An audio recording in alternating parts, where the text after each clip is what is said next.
नेपाल से भारतीयों को वापस लाया जा रहा है। विशेष विमान से भारतीयों को वापस लाया जा रहा है। नेपाल से पंजाब के 92 लोगों को वापस लाया गया है। 92 लोग वापस अपने घर लौटे हैं। तो नेपाल में जिस तरीके से विरोध प्रदर्शन चल रहा था, कई भारतीय लोग वहां पर फंसे हुए थे। नेपाल से पंजाब के 92 लोग जो है अब वापस लौट आए हैं। बड़ी खबर आपको बता दें तो नेपाल से भारतीयों को वापस अब लाया जा रहा है। तो वहीं पंजाब के 92 लोग वापस लौट चुके हैं अपने घर। तो नेपाल में जनजी का विरोध प्रदर्शन देखने को मिला था, जिसके चलते कई भारतीय वहां पर फंसे हुए थे और अब भारतीय जो हैं वापस अपने घर लौट रहे हैं। नेपाल से वापस अपने घर आ रहे हैं। तो वहीं पंजाब के 92 लोग वापस लौटे हैं नेपाल से। तो नेपाल से पंजाब के 92 लोग वापस लौट आए हैं। नेपाल से भारतीयों को अब वापस लाया जा रहा है। देश के कई राज्यों के लोग इस समय नेपाल में फंसे हुए हैं, फिर चाहे वो मध्य प्रदेश हो, छतरपुर हो, गुजरात हो, पंजाब हो। देश के कई राज्यों के लोग इस समय नेपाल में फंसे हुए हैं और नेपाल से भारत आने का सिलसिला जो है शुरू हो चुका है। सभी लोग वापस अपने घर लौट रहे हैं। विशेष विमान के माध्यम से जो लोग हैं वो अपने घर आ रहे हैं। तो वही पंजाब के 92 लोग वापस अपने घर लौटे हैं।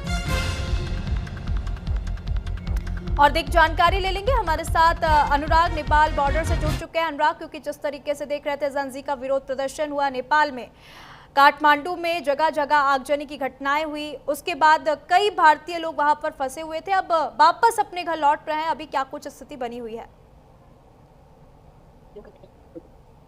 बिल्कुल, देखिए जिस तरीके से बीते दिनों नेपाल में हिंसा, आगजनी और प्रदर्शन देखने को मिला, तो इस बीच बड़ी संख्या में जो भारतीय थे वो नेपाल में फंसे हुए थे। लेकिन अब जैसे जैसे हालात शांत हो रहे हैं तो एक एक कर जो भारतीय हैं वो लगातार वापस बुलाए जा रहे हैं। कल हमने देखा कि किस तरीके से पहली विमान जो है वो हवाई यात्रा शुरू की गई नेपाल से और 123 यात्री जो है वो भारत आए। और ऐसे में अब बाई रोड जो है वो लगातार भारतीय जो पर्यटक थे जो नेपाल में गए हुए थे वो अब एक एक करके वापस आ रहे हैं। अलग अलग भारत के, चाहे वो मध्य प्रदेश की बात करें, गुजरात की बात करें, उत्तर प्रदेश की बात करें, तमाम जगहों से लोग आ रहे हैं। हालांकि जो पर्यटक, भारतीय पर्यटक जो नेपाल से वापस आ रहा है, उन्होंने नेपाल के भयावह मंजर को बताया। उन्होंने बताया कि किस तरीके से जब वो काठमांडू के पशुपतिनाथ मंदिर में घूमने के लिए गए तो उस दौरान वहां पर उन्होंने आगजनी देखी, सड़कों को रोक दिया गया, टायर जला करके जो गाड़ियां थी उनमें तोड़फोड़ की गई। जो तमाम बसें इस वक्त जो भारत से नेपाल की तरफ गई हुई थी पर्यटकों को लेकर के, वो जब वापस आ रही हैं तो उनके जो शीशे हैं वो टूटे पड़े हैं, अंदर बसों में तोड़फोड़ की गई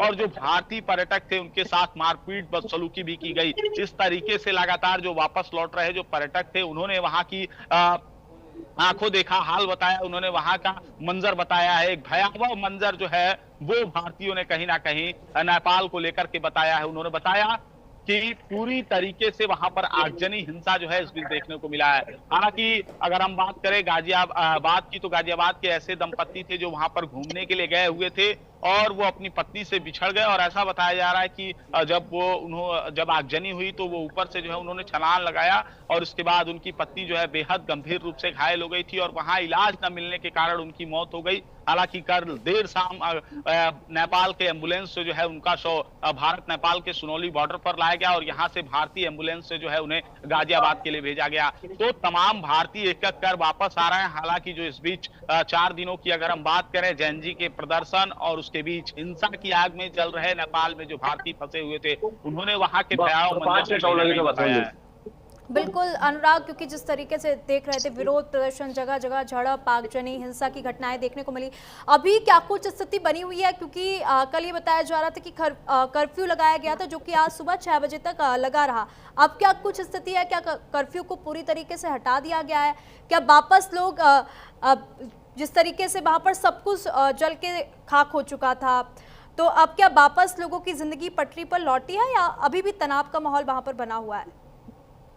देखिए, भले ही कर्फ्यू हटा दिया गया हो लेकिन अभी स्थिति जो है वो सामान्य देखी जा रही है। लेकिन जिस तरीके से हिंसा, आगजनी हुई, जो तमाम कार्यालय थे उनमें तोड़फोड़ की गई और जिस तरीके से सरकारी कार्यालयों के साथ जो बड़े बड़े सुपरमार्केट से उनमें आग लगाई गई, भैरामा का जो भाट भटनी सुपरमार्केट था उसमें आग लगा दिया गया, तो इस तरीके से तमाम जगहों पर जो नुकसान है वो लगातार देखने को मिला था। हालांकि अब धीरे धीरे स्थिति सामान्य हो रही है, लेकिन पूरी तरीके से अगर हम बात करें नेपाल की आवाम की, तो जिंदगी पटरी में आने पर अब एक लंबा समय लगेगा, एक लंबा वक्त लगेगा, क्योंकि तमाम तरीके से जो नुकसान पहुंचाए गए हैं उन स्थितियों में सुधार आने में समय लगेगा।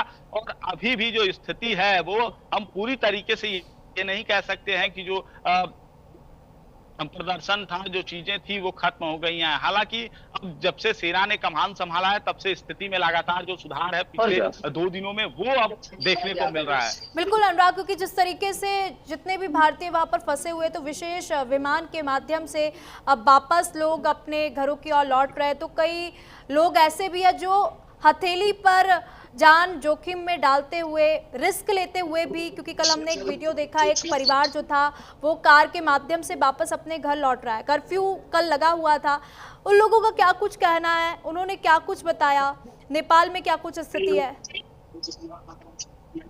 देखिए, जो तमाम भारतीय थे जो अपने वाहन लेकर के नेपाल में गए हुए थे और नेपाल में हिंसा आगजनी के बाद जब वो फंस गए थे, तो किसी तरीके से वो अपने रिस्क पर उस आगजनी, उस हिंसा के बीच जो है बसते हुए वापस आते दिखे। उन्होंने उस भयावह मंजर को बताया कि जब वो रास्ते में आ रहे थे रिक्शा लेकर के, तो तमाम तरीके से जो वाहन थी उसमें आगजनी का काम किया जा रहा था। कई जगहों पर उन्हें गाड़ियां